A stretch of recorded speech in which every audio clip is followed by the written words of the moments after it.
Welcome to this video on how to build the Aspire Robotics Battle Box Vertical Spinner Robot. Let's get into it. So the first thing you're going to want to do is make sure you read all the safety information that comes in on this sheet here. It's very important for your safety that you follow these rules, especially if you need to build in robots. You need to know this information. Now the first thing we want to do with our new kit is get out our LiPo battery, and we want to charge this so then it's ready to go. So in your kit you'll have a charger. Simply plug the battery into the charger just like that, and then we also want to make sure that every time we're charging the battery we put it inside this safe charging bag and close it up. And the reason we do that is because LiPo batteries can be dangerous and they can catch on fire, especially when charging, and it's a very low chance, but to be safe we want to make sure we have it in this bag. So we'll go put this on charge.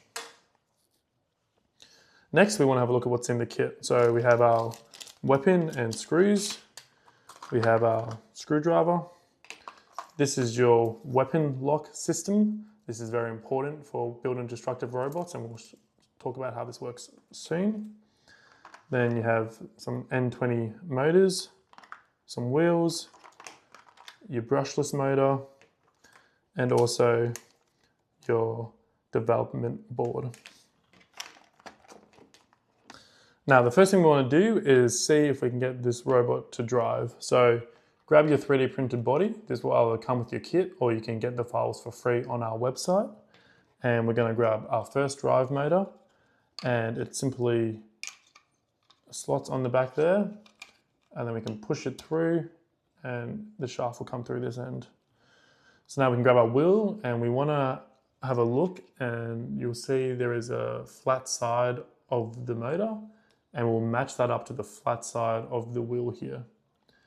So we'll get the wheel in there, push that back a little bit, get the wheel in, and we push, and just like that the wheel is on.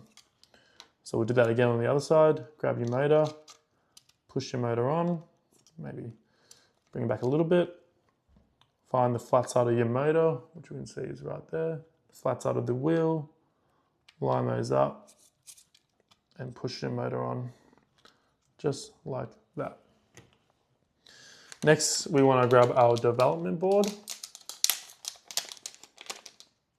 which looks like this. And how this board works is we have your battery connector right here.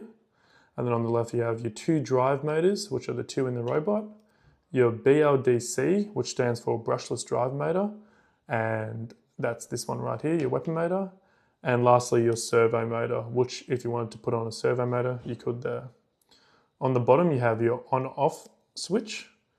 Right here we have our LED. This will blink blue to tell you when the robot is on and if it's in pairing mode or not. And lastly, the pair button, which we'll use to connect to the robot.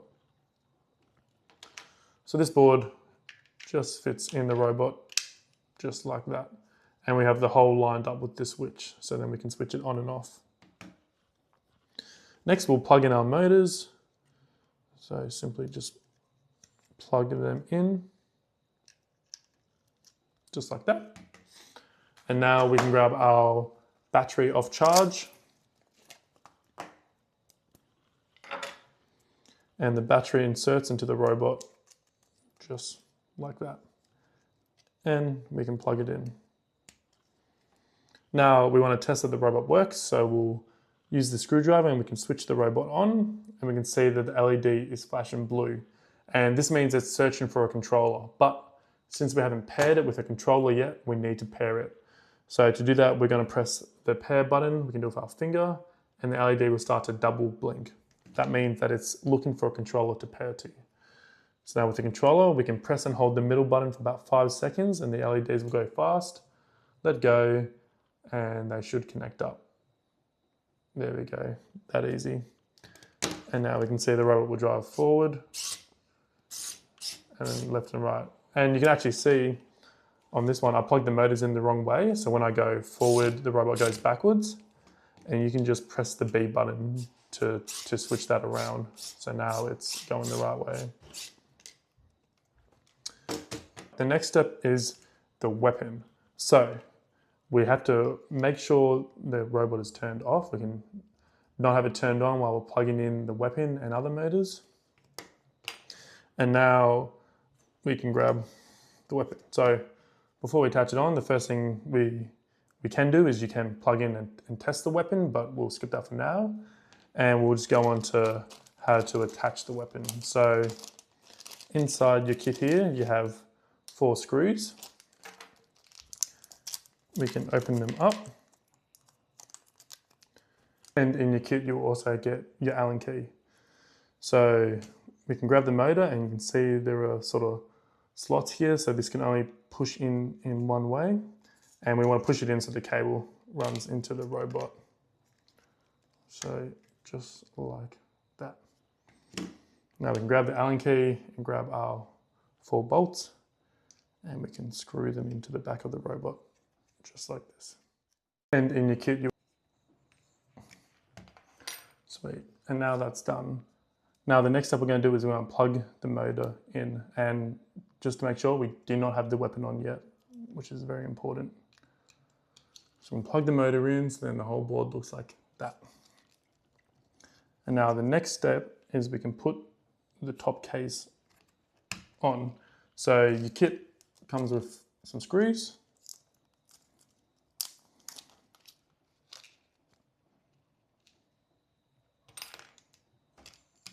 And I find it easiest to put the screw in first, a little bit with your fingers, and then line up and screw.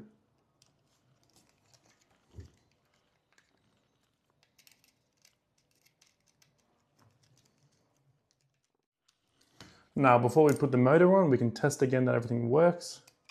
So we can switch the robot on, turn on your controller.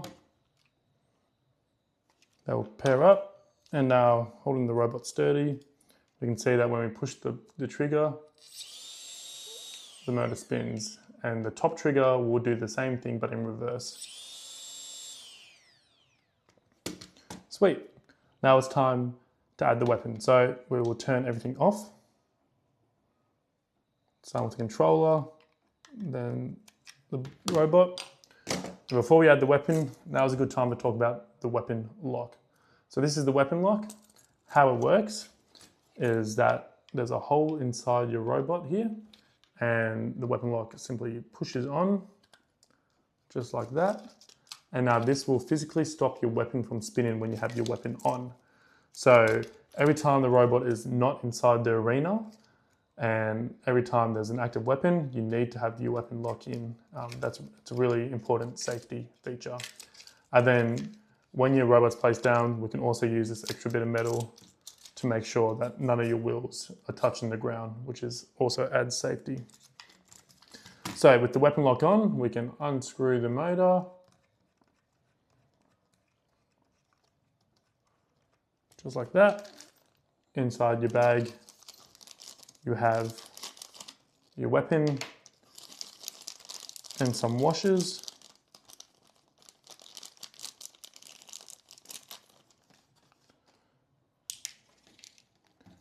So we're going to put a washer on, then we're going to put our weapon on,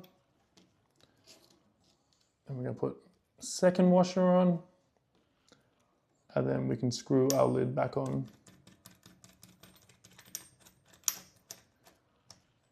Just like that, and you can use just like that. And we can see now that with that weapon lock, this weapon cannot spin. Now, for extra strength on your robot, your kit also comes with a nylock nut. This can be used to replace your normal nut, as your normal nut can sometimes come loose during combat. So we're giving you a nylock nut also, and you will need a spanner to get these on.